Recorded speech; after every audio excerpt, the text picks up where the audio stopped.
More companies are investing abroad, and here the Southeast benefits from foreign direct investment.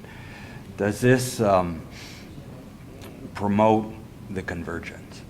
I think it's a key thing in convergence. It's a consequence of the internationalization of business.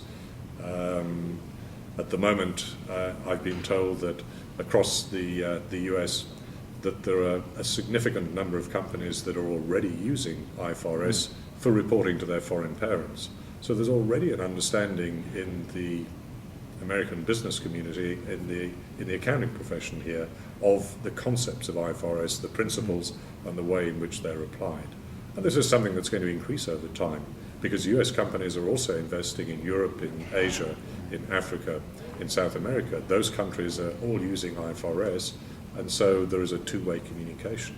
But a key benefit that many US businesses have told me of adopting IFRS is that previously they needed somebody who was trained in US GAAP in their major operations around the world.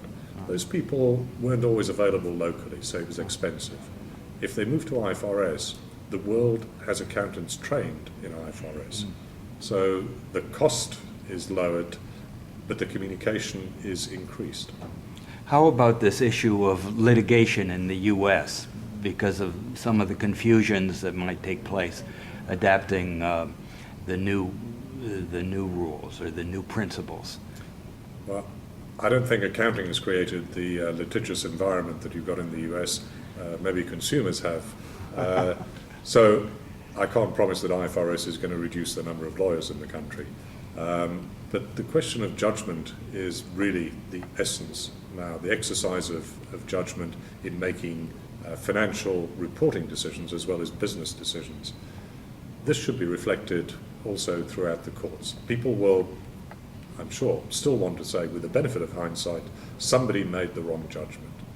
But if it can be shown that the judgment that was made at the right time was made on a professional basis, taking into account the facts that were available at the time, then the fact that they haven't complied with one rule that gives one result shouldn't mean that litigation risks will be increased by this.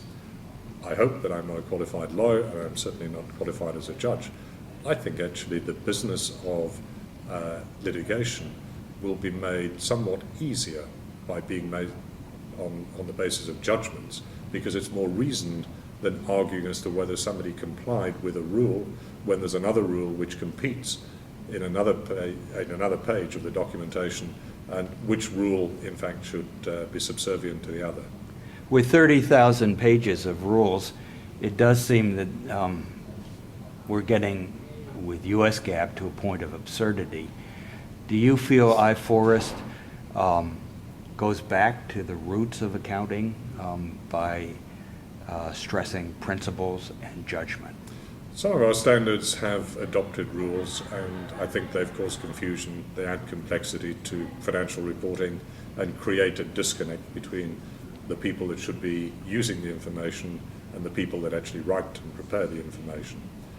What we hope is by explaining more clearly, using simple language, because we have to translate into so many languages around the world, but by explaining the concept and then illustrating the application of the concept to a general business situation, that those concepts are much more transportable as business develops in its dynamic way to introduce new products, new ways of doing business, new ways of marketing, that we can be more enduring.